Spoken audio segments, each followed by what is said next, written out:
నమస్తే, నేను Priya. Welcome to my TV news. ముందుగా వార్తల్లోని ముఖ్యాంశాలు. వైద్య ఆరోగ్య రంగ బలోపేతానికి వినూత్న రీతిలో చర్యలు. మీడియా సమావేశంలో మంత్రి సత్యకుమార్ యాదవ్.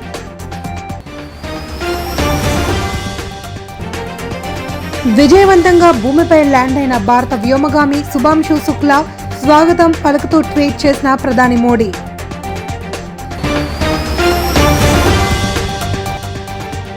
ఏడాది పాలనలో కూటమి ప్రభుత్వం సాధించింది ఏమీ లేదన్న మాజీ మంత్రి బొత్స. విజయనగరం జిల్లా చీపురపల్లిలో జరిగిన సమావేశంలో ప్రభుత్వ తీరుపై మండిపాటు. రాష్ట్రంలో వైద్యారోగ్య రంగ బలోపేతానికి వినూత్న రీతిలో చర్యలు చేపడుతున్నామని రాష్ట్ర వైద్యారోగ్య శాఖ మంత్రి సత్యకుమార్ యాదవ్ పేర్కొన్నారు. నిమ్స్ స్థాయికి విమ్స్ ని తీసుకెళ్తామని, భవిష్యత్ కార్యాచరణ రూపొందించి తదుపరి చర్యలు చేపడతామని, దీర్ఘకాలిక లక్ష్యాలు అవసరాల దృష్ట్యా వచ్చే ఏడాది నుండి సెక్రటరీ విభాగంలో ఎంఎస్సీ లేదా డిప్లొమా క్లినికల్ సైకాలజీలో 30 సీట్లతో కూడిన ఎంఫిల్ కోర్సులు ప్రవేశపెడతామని హామీ ఇచ్చారు. ఉత్తరాంధ్ర జిల్లాల ఆరోగ్య అవసరాలు తీరుస్తున్న విశాఖపట్నంలో మెంటల్ ఆసుపత్రి పేరు మార్పుపై ఆలోచించి నిర్ణయం తీసుకుంటామని స్పష్టం చేశారు. మెంటల్ కేర్ ఆసుపత్రి ప్రాంగణంలో 29.70 కోట్లతో నిర్మించిన భవనాలను పోలమాంబ గుడి సమీపంలో బానోజీ నగర్ లో 1.38 కోట్లతో నిర్మించిన ఆయుష్మాన్ ఆరోగ్య మందిర్లను ఆయన లాంఛనంగా ప్రారంభించి అందుబాటులోకి తెచ్చారు. అనంతరం ఆయన మీడియా సమావేశంలో మాట్లాడారు. తూర్పు నియోజకవర్గంలో ఉంటున్న government hospital for mental care ప్రారంభం, అదేవిధంగా చినవాల్తీరులో urban primary health centre Ayushman Arogya మందిర్ను ప్రారంభించడం జరిగింది. ఈ యూపీఎస్సి ఆయుష్మాన్ ఆరోగ్య మందిర్ 2020 సంవత్సరంలో నేషనల్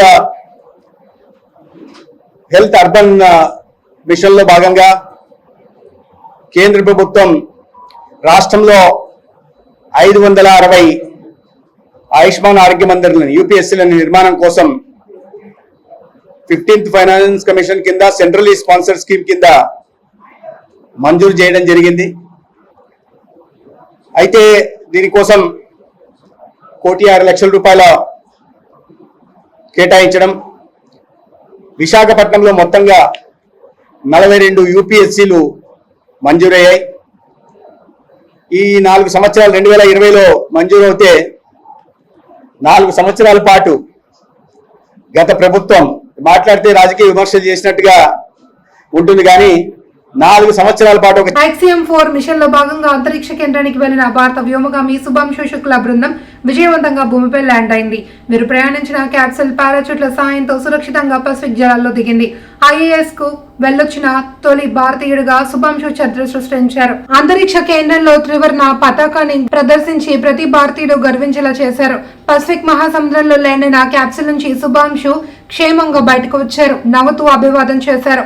మొత్తం 4 ఆస్ట్రోనాట్స్ ను క్వారంటైన్ కు తరలిస్తున్నారు. మరోవైపు పీఎం మోదీ శుక్లకు స్వాగతం పలుకుతూ ట్వీట్ చేశారు. బిలియన్ డ్రీమ్స్ ఇన్స్పైర్ చేశారని కొనియాడారు.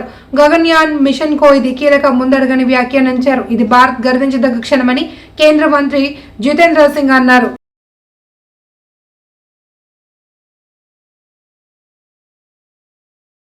చంద్రబాబు హామీలకు షూరిటీ లేదని, మోసాలే గ్యారంటీ అని ఆంధ్రప్రదేశ్ శాసన మండలి ప్రతిపక్ష నేత మాజీ మంత్రి చీపురపల్లి అసెంబ్లీ నియోజకవర్గ ఇన్ఛార్జ్ బొత్స సత్యనారాయణ అన్నారు. విజయనగరం జిల్లా చీపురపల్లి అసెంబ్లీ నియోజకవర్గ పరిధిలో గరివేడి వి కన్వెన్షన్ లో బొత్స సత్యనారాయణ అధ్యక్షతన జరిగిన రీకాలింగ్ చంద్రబాబు మేనిఫెస్టో సమీక్షా సమావేశంలో జిల్లా పరిషత్ చైర్మన్, జిల్లా వైఎస్ఆర్ కాంగ్రెస్ పార్టీ అధ్యక్షులు, భీమిలి అసెంబ్లీ నియోజకవర్గ ఇన్ఛార్జ్ మధ్య శ్రీనివాసరావు, మాజీ ఎంపీ, రాష్ట్ర YSR Congress party PSC member Bellana Chandrasekhar, Vizianagaram parliament పరిశీలకులు కిల్లి సత్యనారాయణ పాల్గొన్నారు. 1,60,000 కోట్లు తెచ్చి ఎవరికి ఇచ్చాం? ఏం చేస్తాం? ఏ పక్షంలోకి వెళ్ళింది అదంతా కూడా ఎవరు తిన్నారు అదంతా కూడా చెప్పంటే తిరిగి పైపెచ్చి ఇంకా అప్పుదానికి వచ్చి అట్టేస్తున్నారు ఇల్లు పెద్దలు. అందులో రాజద్రోహం కేసు పెట్టేస్తారంట. ఎవరు మాట్లాడారు మీద ఇప్పుడు నేను మాట్లాడుతున్నాను. పెట్టి రాజద్రోహం కేసు ఇవాళ రాష్ట్ర ప్రతిపక్ష లేకపోతే ప్రతిపక్షంగా ఉంటూ వాళ్ళ గొంతుగా మన గొంతుకై అవన్నీ కార్యక్రమాన్ని చెప్పి మన తాలూకా ఆ కార్యక్రమం నడుముంచి ఆ కార్యక్రమాన్ని తెలియస్తాం అందుకు ఇవాళ ఈ సభ. అంతేకాదు మళ్ళీ ఏం చెప్పి ఇంతే చెప్పలే, అప్పు తెచ్చావు, అప్పు తీసుకోవడం థర్డ్ పార్టీకి వచ్చి ఇన్వాల్వ్మెంట్ చేసి చట్ట ప్రకారం కాకుండా చట్టాన్ని చేతిలో తీసుకుంటూ నిబంధనలు పాటించకుండా చేసింది ఈ రాష్ట్రంలో ప్రయోజనాలకు ఆటంకం కాదా? రాబోయే తర్వాత ఇక భవిష్యత్తుని తాకట్టు పెట్టి ఎవరిచ్చాడు నీకు హక్కు? ఎవరు చెప్పారు నీకు ఇచ్చారు హక్కు? అడుగుతున్నాను ఇవాళ చంద్రబాబు పెట్టు చూద్దాం, రాత్రి ఎవరిలో పెడతావు. ఏంటి మాట ఇది? ఏమైనా అసలు ఆలోచన ఉందా? కొద్దిగా సరే ఒక ముఖ్యమంత్రి స్థానంలో ఉన్నప్పుడు. ప్రకాశం జిల్లా బులవపాడు మండలం కరేడులో సారవంతమైన భూములను ఇండోసోల్ ప్రైవేట్ లిమిటెడ్ కు ప్రభుత్వం కేటాయించడాన్ని నిరసిస్తూ పోరాటం చేస్తున్న రైతులకు వైఎస్ఆర్ కాంగ్రెస్ పార్టీ అధినేత మాజీ ముఖ్యమంత్రి వైఎస్ జగన్మోహన్ రెడ్డి మద్దతు తెలిపారు. అన్నదాతకు వైఎస్ఆర్సీపీ ఎప్పుడూ అండగా ఉంటుంది అని, వారి తరపున ప్రభుత్వంపై ఒత్తిడి తీసుకొస్తామని హామీ ఇచ్చారు. వైఎస్ఆర్సీపీ కేంద్ర కార్యాలయంలో మాజీ ముఖ్యమంత్రి వైఎస్ జగన్ ను కరేడు గ్రామ రైతులు కలిశారు. సస్యశ్యామలంగా పచ్చగా ఉండే కరేడు గ్రామ భూములను పరిశ్రమలకు ఇవ్వకుండా నిలుపుదల చేయాలి అని రైతులు వినతిపత్రం అందజేశారు.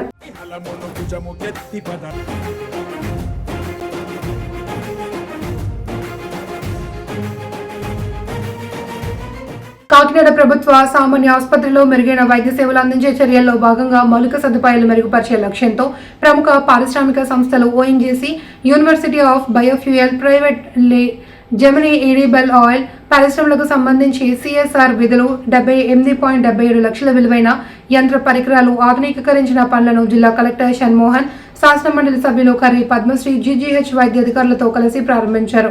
తొలుత జీజీహెచ్ ట్రామా కేర్ బ్లాక్ లో న్యూరాలజీ, పల్మానజీ, అనస్థీషియా, కార్డియాక్ విభాగాలకు సంబంధించిన యంత్ర పరికరాలను న్యూరోఓడి షెడ్ ను జిల్లా collector Shanmohan, MLC K Padmasri, GGH వైద్యాధికారులు రిబ్బన్ కట్ చేసి ప్రారంభించారు.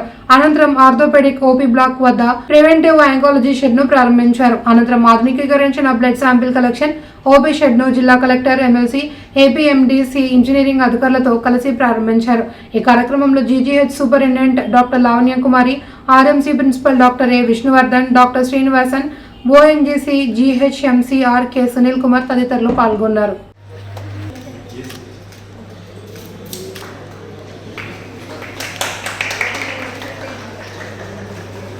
మధ్యలో తప్పదా సార్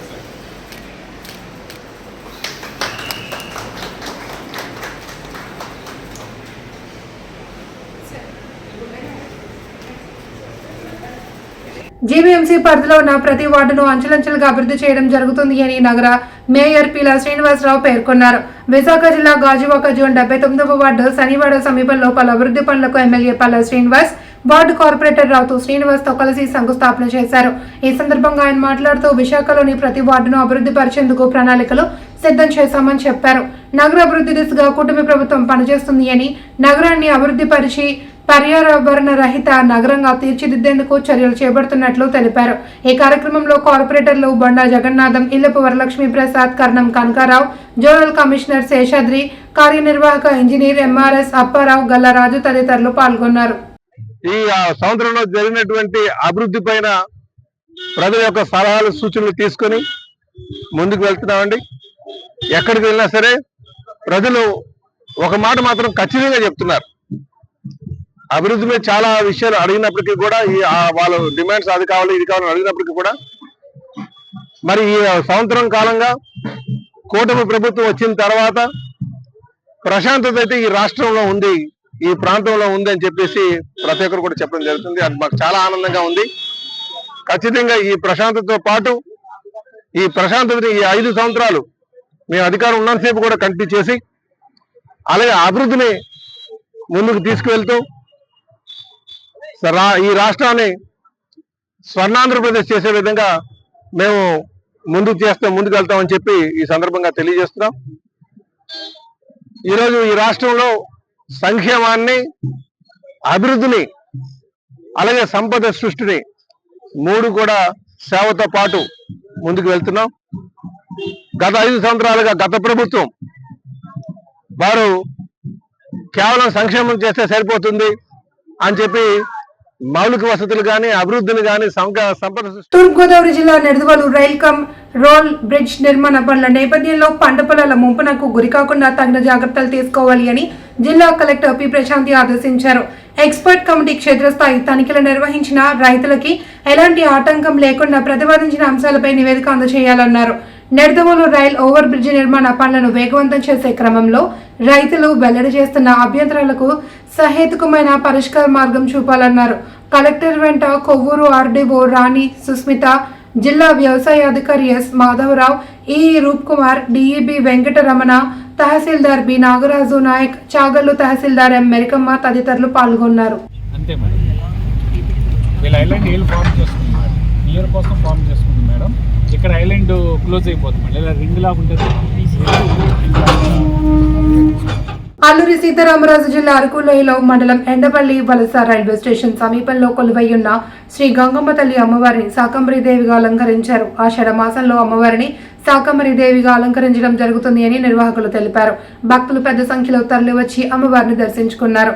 అమ్మవారికి రకరకాల పిండి వంటలతో స్థానిక రామాలయం నుండి గంగమ్మ తల్లి గుడి వరకు ఊరేగింపుగా వెళ్లారు. గత సంవత్సరం కూడా పసుపు కుంకాలు సారసీలతో అమ్మవారికి ఇచ్చాము. ఈ సంవత్సరం కూడా అలాగే ఇస్తున్నాము. అందరమే ఆడవాళ్ళు అందరమే పూనుకొని చేసుకుంటున్నాము. ఇంట్లో కొన్ని వస్తువులు చేస్తాము, తర్వాత సగం కొన్ని ఆర్డర్ ఇచ్చుకున్నాము. చీరలు కూడా కొన్ని అమ్మవారికి ఇస్తాం, ఒగ్గేస్తాము. అంతే. గంగమ్మ తల్లికి సారి పెడదామని అనుకున్నామండి. గత సంవత్సరం మొదలు పెట్టాము, ఇది 2వ సంవత్సరం ఇవ్వడం.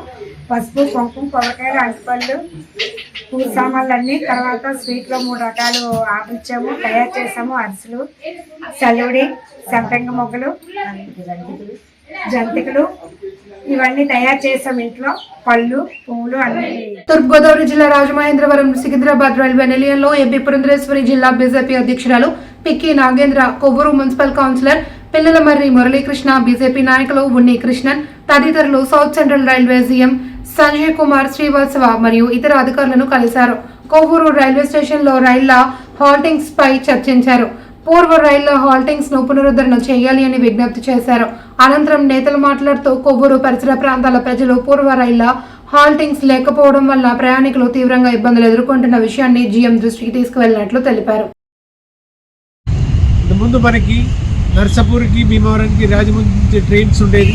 4 ట్రైన్స్, ఒకటేమో మార్నింగ్, మధ్యాహ్నం, ఈవినింగ్ ట్రైన్స్ ఉండేది. అది కోవిడ్ తర్వాత అది రెస్యూమ్ చేయలేదు. ఇప్పుడేమో నిడదవోలు టు నర్సాపూర్, నిడదవోలు టు భీమవరం తిప్పుతున్నారు. అది కాకుండా అది నిడదవోలు నుంచి మళ్ళీ పూర్వ వైభవంగా రాజమండ్రి తీసుకొచ్చి అక్కడ మెయింటెనెన్స్ మెమో కాస్ట్కి అప్పగించాలని, అలాగే ఆ 3 పేర్ ఆఫ్ ట్రైన్స్ కూడా ఇంతకుముందు ఎలాగుండేదో అదేవిధంగా కొవ్వూరు గోదావరి స్టేషన్ ఆగుతూ రాజమండ్రి వెళ్ళాలని ప్రపోజల్ కూడా మేడం గారు జీఎం దగ్గర పెట్టారు. జీఎం గారు అది కూడా పరిశీలించి వెంటనే ఇంప్లిమెంట్ చేస్తారని ప్రామిస్ చేశారు.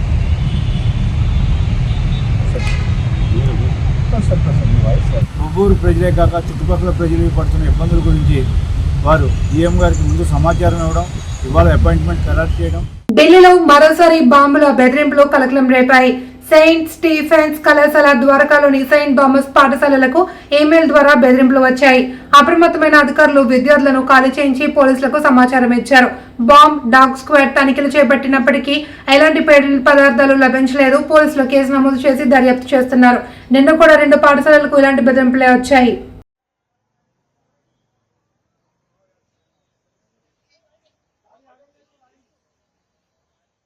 మెడిటేషన్ ఫర్ నేషన్ వారోత్సవాల్లో భాగంగా డాక్టర్ బిఆర్ అంబేద్కర్ కోనసీమ జిల్లా కొత్తపేట నియోజకవర్గంలో జిల్లా న్యాయాధికార సంస్థ రాజమండ్రి వారి ఆదేశాల మేరకు చైర్పర్సన్ సీనియర్ సివిల్ జడ్జి ఏ సాయి కుమారి ర్యాలీ నిర్వహించారు. కొత్తపేట కమ్మిరెడ్డిపాలెం జంక్షన్ నుండి బస్టాండ్ వరకు, మరలా కోర్టు వరకు ర్యాలీ నిర్వహించారు. ఈ సందర్భంగా న్యాయమూర్తి సాయి కుమారి మాట్లాడుతూ మధ్యవర్తిత్వం ద్వారా స్నేహపూర్వకంగా కేసులో పరిష్కారం చేసుకోవడం వల్ల సమయం, ధన ఆదా అవడంతో పాటు సత్వరమే సమస్యలు పరిష్కారం అవుతాయన్నారు. సుప్రీంకోర్టు వారు, హైకోర్టు వారు, అలాగే డిస్ట్రిక్ట్ లీగల్ సర్వీస్ అథారిటీ వారి ఆదేశాల మేరకు 40 రోజులు ట్రైనింగ్ అయిన తర్వాత మీడియేషన్ కండక్ట్ చేసే విధానాన్ని ప్రజలకు అవగాహన కల్పించాలని భాగంగా 10 రోజుల కార్యక్రమాన్ని నిర్వహిస్తున్నాం. ఈ 10 రోజుల కార్యక్రమంలో కూడా ఒక్కో రోజు ఒక్కో దానికి స్ప్లిట్ చేసుకుంటూ ఈరోజు ర్యాలీ కార్యక్రమం జరుపుతున్నాం. ప్రజలకి అవగాహన ఎలా అంటే, ఇదివరకైతే లోక్ అదాలత్ ఉండేది. లోక్ అదాలత్ ప్రతిరోజు జరిగేది. ఇప్పుడు లోక్ అదాలత్ అలా జరగట్లేదు, 3 నెలలకు ఒకసారి జరుగుతుంది. దానికి ప్రత్యామ్నాయంగా ఇప్పుడు మీడియేషన్ అనేది తీసుకొచ్చారు. దానివల్ల ఏమవుతుంది, కోర్టుకి రిఫండ్ అవుతుంది, సమయం ఆదా అవుతుంది. ఒక మీడియేటర్ని నామినేట్ చేస్తారు. ఇక్కడ నుంచి కొత్తపేట నుంచి 5 ట్రైనింగ్ ఇచ్చారు. అలాగే ఆఫీసర్ కూడా ట్రైనింగ్ ఇచ్చారు. ఈ 6 కలిపి నేను నామినేట్ చేస్తాను ఎవరో ఒకరిని రాజీ అయ్యే కేసుల్లో. దాని ద్వారా మీడియేటర్ తయారు చేసి terms and conditions award prepare చేసిన తర్వాత మళ్ళీ కోర్టుకు వచ్చి దాన్ని కన్ఫర్మ్ చేసుకుని ఒక డిగ్రీ లాగా చేసి వస్తాం. మళ్ళీ కోర్టు ఎలా ఫైనల్ జడ్జిమెంట్ ఇస్తుందో అలాగే సీనియర్లు గాని పార్టీ కోసం కష్టపడే వారిని గాని సంప్రదించకుండా తెదేపా వార్డు కమిటీ వేయడం ముమ్మాటికి తప్పేనని విశాఖ జిల్లా గాజువాక 86వ వార్డుకు చెందిన పలువురు తెదేపా నాయకులు కార్యకర్తలు పేర్కొన్నారు. కూర్మన్నపాలెంలో వారంతా మీడియాతో మాట్లాడారు. ప్రస్తుతం అధ్యక్షుడని చెప్పుకుంటున్న నల్లూరి అందుకు అర్హుడు కాదన్నారు. ఉక్కులో ఉద్యోగం చేస్తూ ఇంటర్తో అంటకాగుతున్న అతను తెదేపాకు సేవ చేస్తున్నారనుకోవడం కరెక్ట్ కాదన్నారు. గత కార్పొరేషన్ ఎన్నికల్లో ప్రస్తుత కార్పొరేటర్ లేళ్లను బ్లాక్మెయిల్ చేసి 5 లక్షలు తీసుకున్నారని ఆరోపించారు. ప్రస్తుతం ఉన్న కమిటీని వెంటనే రద్దు చేయాలి అని కోరారు. గత ఆదివారం వార్డులో జరిగిన ఘటన బాధాకరమని, ప్రస్తుత పరిమాణాలపై పార్టీ అధిష్టానం దృష్టికి తీసుకువెళ్తున్నట్లు తెలిపారు. ఈ సమావేశంలో కర్రి ఈశ్వరరావు, బొడ్డా రమణ, నాయుడు, అయూబ్, మోషా, షైనజా బేగం, శంకర్రావు, వెంకట అప్పారావు, రామకృష్ణ, రమణ తదితరులు పాల్గొన్నారు. అలాగే రాష్ట్ర అధ్యక్షులు పల్లాసీని గారి దృష్టికి, అలాగే జాతీయ అధ్యక్షులు నారా చంద్రబాబు నాయుడు గారి దృష్టికి, అలాగే నారా లోకేష్ గారి దృష్టికి కూడా ఈ నెలాఖరు లోపల ఈ కార్యక్రమాలను పూర్తి చేసి మేము వాళ్ళందరినీ కలిసి ఈ కమిటీ రద్దు చేయాలని కోరుతూ కూడా మేము లెటర్లో ఇద్దాం అనుకుంటున్నాం. ఇచ్చి కార్యక్రమాలు చేద్దాం అనుకుంటున్నాం. వెంటనే ఈ కమిటీని రద్దు చేసి మా 86వ వార్డులో తెలుగుదేశం పార్టీకి ఒక కీర్తి ప్రతిష్టలు ఉన్నాయి. అలాంటిదంటే నిన్న తీసుకొచ్చి చాలా రోడ్డు మీద అసభ్యకరంగా లేడీస్ని ఆల్ది దుబాసులాడి అలాంటి సంస్కృతి వాళ్ళని తీసుకొచ్చాడు వార్డు అధ్యక్షుడు అంటే ఇక్కడ ఎవరు కూడా అంగీకరించరు. ఈరోజు మేము చెప్తున్నాం, సహనం అందరికీ ఉంది. రోడ్డు ఎక్కితే ఏమవుతుందా, ఎందుకు మన పరువు మనమే తీసుకునే ఆలోచనతో మేము ఫస్ట్ నుంచి కార్యక్రమాలు చేసి మాకు తెలుసు కాబట్టి మేము చాలా సహనంతో ఓపికతో ఉన్నాం. ఇక్కడ నల్లూరు సూర్యనారాయణ గారు అనే వ్యక్తి ఫస్ట్లో 2014లో స్టీల్ ప్లాంట్లో ఉద్యోగం చేసేవాళ్ళు. ఆయన ఐఎన్టీసీలో తిరిగేవాళ్ళు. ఆ తర్వాత తెలుగుదేశం పార్టీ గుండాదులను ఉత్పత్తి చేస్తోంది అని వైఎస్ఆర్సీపీ మహిళా విభాగం రాష్ట్ర అధ్యక్షురాలు ఎమ్మెల్సీ వరదు కళ్యాణి మండిపడ్డారు. కృష్ణా జిల్లా జెడ్పీ చైర్పర్సన్ బీసీ నేత ఉప్పాల హారికపై టీడీపీ నేతల దాడికి నిరసనగా విజయవాడ తుమ్మలపల్లి కళాక్షేత్రం వద్ద వైఎస్ఆర్సీపీ మహిళా విభాగం ఆధ్వర్యంలో ధర్నా నిర్వహించారు. అనంతరం కళాక్షేత్రం వద్ద మహాత్మా జ్యోతిరావు పూలే విగ్రహానికి పూలమాల వేసి నివాళి అర్పించారు. రాష్ట్రంలో బీసీ మహిళా ప్రజా ప్రతినిధికే రక్షణ లేని స్థితిలో పాలన సాగిస్తున్న ఈ ప్రభుత్వానికి మంచి బుద్ధి ప్రసాదించాలి అని కోరుతూ మహాత్మా జ్యోతిరావు పూలేకి మహిళా నేతలు వినతిపత్రం సమర్పించారు.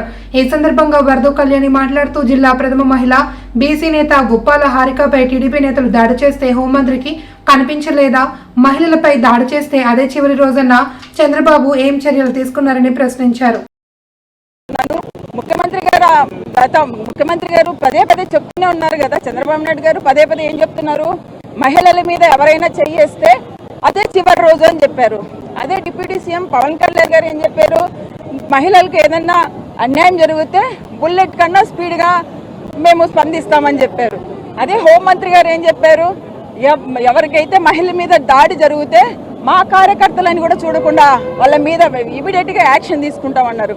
అలాగే బీసీ మంత్రి గారు ఉన్నారు, వీళ్ళందరూ కూడా ఒక బీసీ మహిళకు అన్యాయం జరుగుతుంటే ఎందుకు వీళ్ళు సైలెంట్గా ఉన్నారు, ఎందుకు నిందితుల మీద యాక్షన్స్ తీసుకోలేదు అంటే వాళ్ళు మీ కార్యకర్తలనా, ఎందుకు మీరు యాక్షన్స్ తీసుకోలేదు? చట్టం అందరికీ ఒకటే. ఏ ప్రభుత్వం అధికారంలో ఉంటుందో ఆ ప్రభుత్వంలో నివసించే ప్రజలకు రక్షణ కల్పించే బాధ్యత ప్రభుత్వంది. దయచేసి మేము మిమ్మల్ని కోరుకుంటున్నాం, డిమాండ్ కూడా చేస్తున్నాం. ఇప్పుడు ఇంతవరకు గత వైసీపీ ప్రభుత్వంలో జగన్మోహన్ రెడ్డి అవినీతిని ముందు పెట్టి సంక్షేమాన్ని పక్కన పెట్టాడని, నేడు కూటమి ప్రభుత్వం అన్ని వర్గాల ప్రజలకు సంక్షేమ పథకాలను అందిస్తూ సుపరిపాలన చేస్తున్నారని తెలుగుదేశం పార్టీ రాష్ట్ర అధికార ప్రతినిధి పిఠాపురం మాజీ ఎమ్మెల్యే వర్మ తెలిపారు. పిఠాపురం పట్టణం జగ్గయ్య చెరువు కాలనీలో సుపరిపాలనలో తొలి అడుగు కార్యక్రమాన్ని నిర్వహించారు. మాజీ ఎమ్మెల్యే వర్మ ఇంటింటికి వెళ్లి కూటమి ప్రభుత్వం అందిస్తున్న సంక్షేమ పథకాలు వివరిస్తూ కరపత్రాలు పంచారు. చెరువు అన్నది ఏంటంటే ఎంత అభివృద్ధి చేసినా ఇంకా మిగులుతానే ఉంటుంది. సరే, ఈరోజు జగ్గ చెరువులో తొలి అడుగు కార్యక్రమం చేస్తూ ఉన్నాం. మరి తల్లికి వందనం ప్రతి ఇంట పడింది, అందరూ సంతోషంగా ఉన్నారు. జగన్మోహన్ రెడ్డి టైంలో ఒకరికే పడేది, ఇప్పుడు ఇద్దరికి పడుతుందని తల్లులంతా ఆనందంగా ఉన్నారు, పిల్లలంతా ఆనందంగా ఉన్నారు. నేనేమంటున్నానంటే, జగన్మోహన్ రెడ్డి సంక్షేమం పక్కకు పెట్టి అవినీతి ముందు పెట్టాడు. చంద్రబాబు నాయుడు గారు ఒకవైపు సంక్షేమం, ఒకవైపు అభివృద్ధి తీసుకెళ్తాము. అదేవిధంగా గ్యాస్ సిలిండర్లు 1 కోటి సిలిండర్లు ఇచ్చారు. 9,000 కోట్లతో తల్లికి వందనం ఇచ్చారు. పెన్షన్లు 4,000 చెప్పిన ఒకేసారి ఇచ్చారు చంద్రబాబు నాయుడు గారు. పరిపాలన అంటే దక్షత అంటే అది. ఈ జగ్గ చెరువు వచ్చేసరికి మరి ఇష్యూస్ ఏంటంటే 14-19లో సుమారు 9 కోట్ల రూపాయలు ఈ జగ్గ చెరువులో 10 కోట్ల వరకు మున్సిపాలిటీ బడ్జెట్తో పాటు చంద్రబాబు నాయుడు ఇక్కడ మీటింగ్ పెట్టినది. చంద్రబాబు నాయుడు మధ్యవర్తిత్వం ద్వారా కేసులు త్వరితగతిన పరిష్కారం అవుతాయని, రాజీ అనేది రాజమార్గమని ప్రతి ఒక్కరూ గుర్తించాలి అని పిఠాపురం 12వ అదనపు జిల్లా జడ్జి శ్రీహరి తెలిపారు. మధ్యవర్తిత్వం వారోత్సవాల్లో భాగంగా న్యాయాధికారులు, న్యాయవాదులు పిఠాపురం పట్టణంలో 1 కిలోమీటర్ పాదయాత్ర చేశారు. స్థానిక కోర్టు ఆవరణ నుండి ఆర్టీసీ కాంప్లెక్స్ మీదుగా ర్యాలీ చర్చి సెంటర్ చేరింది. ర్యాలీని ఉద్దేశించి జిల్లా జడ్జి శ్రీహరి మాట్లాడుతూ ప్రతి కక్షిదారుడు తనకు నష్టం లేని, గౌరవానికి భంగం లేని రీతిలో మధ్యవర్తిత్వం ద్వారా కేసులు పరిష్కరించుకోవాలి అని సూచించారు. ఈ కార్యక్రమంలో sub judge M Babu, principal junior civil judge M Vijayarameswari, bar association అధ్యక్షులు మెరుగు రాజారావు, ఏపీపీ బత్తన లక్ష్మణుధర పాల్గొన్నారు. మరియు సుప్రీంకోర్టు వారు డైరెక్షన్స్ ప్రకారం మన రాష్ట్రంలో ఆంధ్రప్రదేశ్ ఉన్నత న్యాయస్థానం మరియు Andhra Pradesh state legal services authority వారు డైరెక్షన్స్ మేరకు మన జిల్లాలో పర్టికులర్గా మన Pithapuram mandal legal services committee ఆధ్వర్యంలో జూలై 1 నుంచి సెప్టెంబర్ 30 వరకు కూడా ఈ మీడియేషన్ క్యాంపెయిన్ అనేది నిర్వహించబడుతుంది. ఈ సందర్భంగా కక్షిదారులందరూ తమ తమ కేసులను, కోర్టులో ఉన్న కేసులన్నింటినీ కూడా రాజీ మార్గం ద్వారా అలాగే ఈ మీడియేషన్ ద్వారా పరిష్కరించుకుంటారనేసి నేను ఈ సందర్భంగా మీకు అందరికీ కోరుకుంటున్నాను. దీనివల్ల ఏంటంటే మీకు సమయం అలాగే డబ్బు కూడా ఆదా అవుతుంది. కాబట్టి మీ పెండింగ్ కేసెస్ ఏవైతే ఉన్నాయో కోర్టులో మీ న్యాయవాదుల్ని సంప్రదించి మన మీడియేషన్ సెంటర్ ఇక్కడ పిఠాపురంలో కన్సల్ట్ చేస్తే మన మధ్యవర్తిత్వం ద్వారా ఈ కేసెస్ అనేవి పరిష్కారం చేయబడతాయనేసి మీ అందరికీ కోరుకుంటున్నాను. సెక్షన్ వరకు ర్యాలీ అనేది ఎందుకంటే ఇది కోర్టులో విపరీతంగా కేసులు పెండింగ్లో ఉన్నాయి. దాంట్లో చాలా వరకు ఉన్న పెండింగ్స్ని తగ్గించడం కోసం మధ్యవర్తిత్వం అని చెప్పేసి ఒక ప్రాసెస్ని గౌరవ సుప్రీంకోర్టు వారు లోకాల చట్టం ద్వారా తీసుకురావడం జరిగింది. దాని ప్రకారం ఈరోజు కోర్టులో ఉన్న కేసులు ఏమైనా ఉంటే అవి రాజీ పడనివి, పడివి కూడా, అంటే వార్తలోని ముఖ్యాంశాలు. వైద్య ఆరోగ్య రంగ బలోపేతానికి వినూత్న రీతిలో చర్యలు. మీడియా సమావేశంలో మంత్రి సత్యకుమార్ యాదవ్.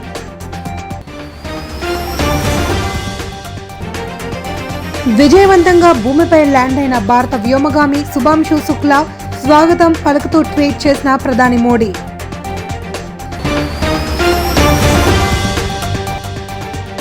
ఏడాది పాలనలో కూటమి ప్రభుత్వం సాధించింది ఏమీ లేదన్న మాజీ మంత్రి బొత్స. విజయనగరం జిల్లా చీపురపల్లిలో జరిగిన సమావేశంలో ప్రభుత్వ తీరుపై మండిపాటు.